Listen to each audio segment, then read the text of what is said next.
Wednesday, May 1st, 1940.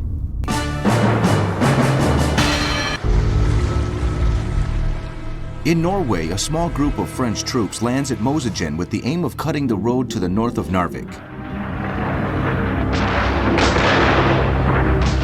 At the same time, British ships begin the evacuation of the Allied soldiers in Namsos.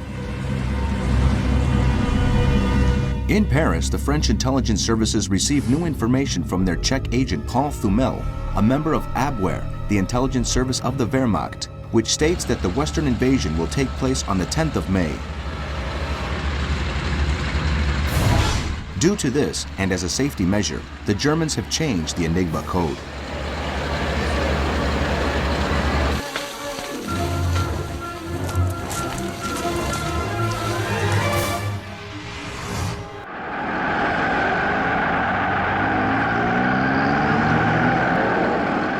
In Rome, the U.S. ambassador meets Mussolini to get his opinion regarding the situation in Europe. He delivers a letter from Roosevelt in which the president begs the Italian dictator not to take Italy into the war.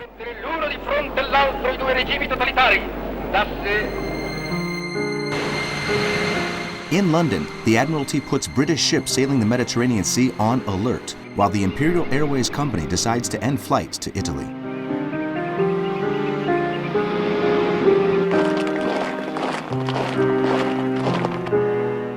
In Poland, the Germans set up the closed ghetto in the city of Lodz, where up to 200,000 Jews are forced to live.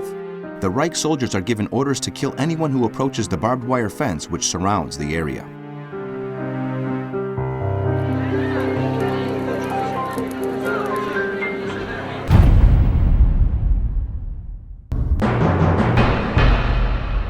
Thursday, May 2nd.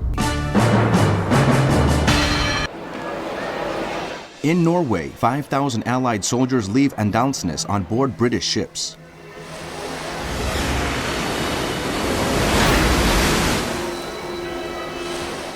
The Germans occupy the city and the Norwegian units left behind surrender.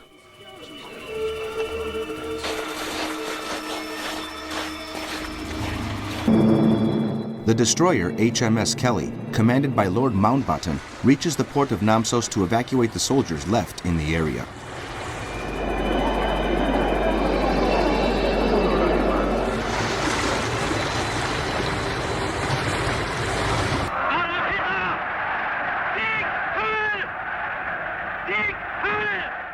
In Berlin, Hitler's right-hand man, Rudolf Hess, declares that he is certain of victory in Norway.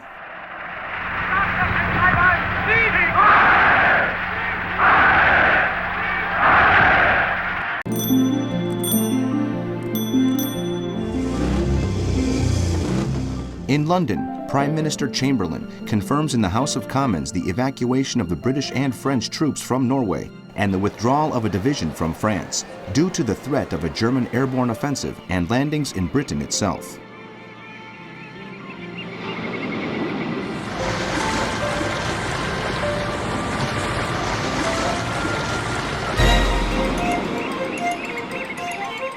In Washington, despite the fact that the commercial agreements between Japan and the U.S. expired some time ago, the American government follows the advice of its ambassador in Tokyo, Joseph Grew, and continues to trade with the East Asian country.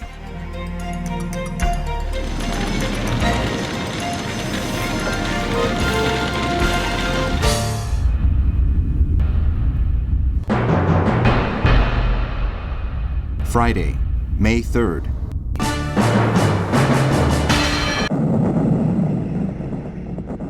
In Norway, the dismissed and disturbed ally of Hitler, Vidkun Quisling, former president of the National Union Party, declares himself Führer of the nation.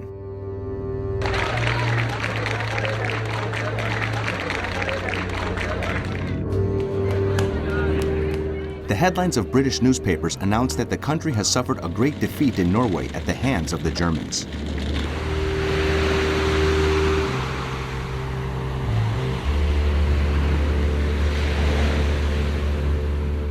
Greenland requests help and protection from the United States. The American government signs a treaty to prevent it from falling into German hands.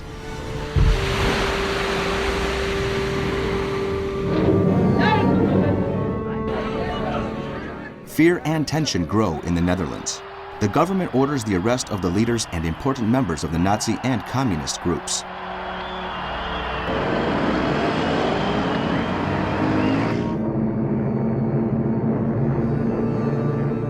In the Sea War, Luftwaffe planes sink the French destroyer Bison and the British ship Afridi near the port of Andansnes.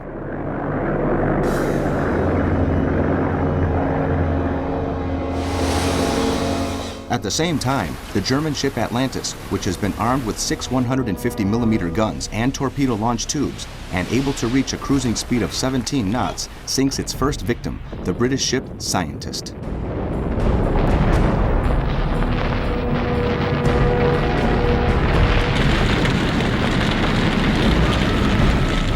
In Berlin, Hitler orders the invasion of the West to be delayed as the German Meteorological Service forecasts bad weather for the 5th of May.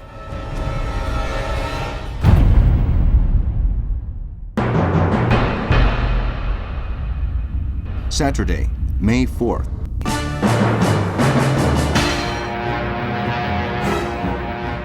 In Norway, Luftwaffe aircraft sink the Polish destroyer Grom outside the port of Narvik. The battleship Resolution is able to rescue the survivors.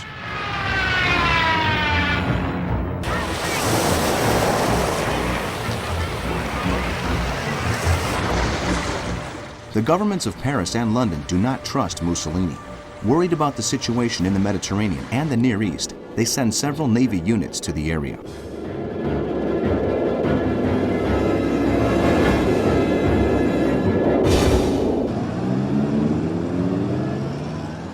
In Washington, the Secretary of the Treasury, Henry Morgenthau, declares that the United States will be left the task of international reconstruction after the war.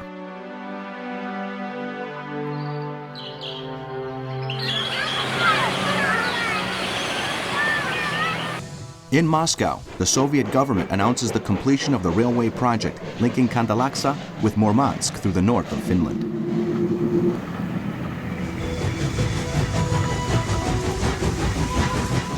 General Ludwig Beck, opposed to the Nazi regime and to the invasion of the West, sends the lawyer Joseph Müller to the Vatican with the secret mission of informing Pope Pius XII of Hitler's plans and persuading him to inform the Allied countries.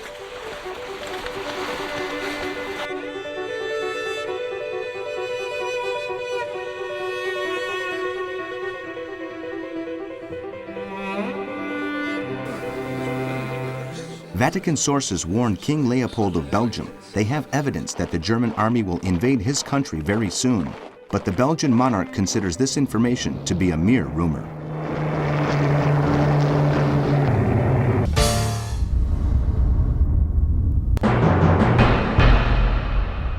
Sunday, May 5th.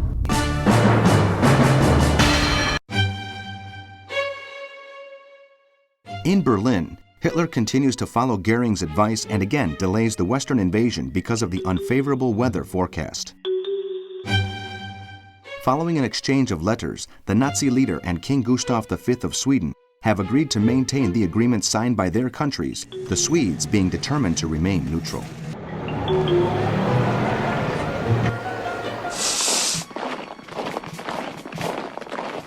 In Norway, German troops set out from Trondheim heading for Narvik to expel the Allied units which are harassing Wehrmacht soldiers in the city. However, French and Polish troops land at Tromsø and Harstad to join those besieging Narvik.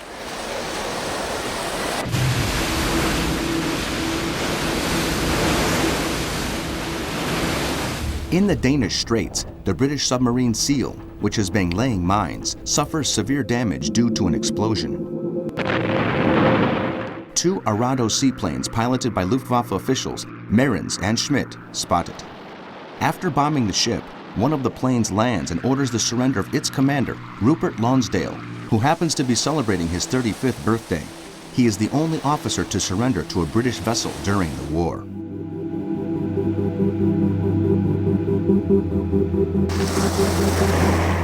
In Ireland, agents from the Abwehr, the intelligence service of the Wehrmacht, try to make contact with the leaders of the IRA in order to carry out joint actions against Britain, their common enemy. King Haakon and his family, along with the government in exile, are relocated in London. Most of Norway's gold has been moved to the city.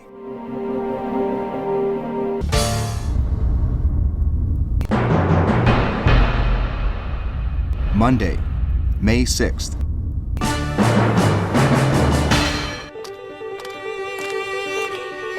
In Rome, Pope Pius XII warns King Leopold of Belgium about the risks of a German invasion at a meeting with his sister Marie-José. In Berlin, Hitler meets with the OKW, High Command of the Armed Forces, to analyze the correlation of military forces with the countries they intend to occupy, particularly France, which possesses the strongest army in Europe.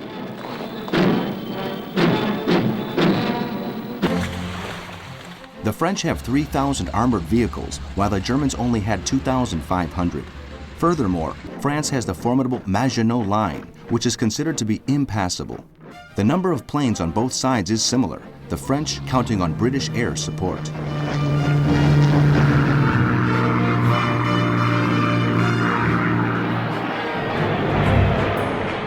For the German High Command, the difference lay in the way they waged war. The French military had opted for a defensive strategy, as the Nazi intelligence service knew, without taking into consideration the opinions of Colonel de Gaulle and other military figures.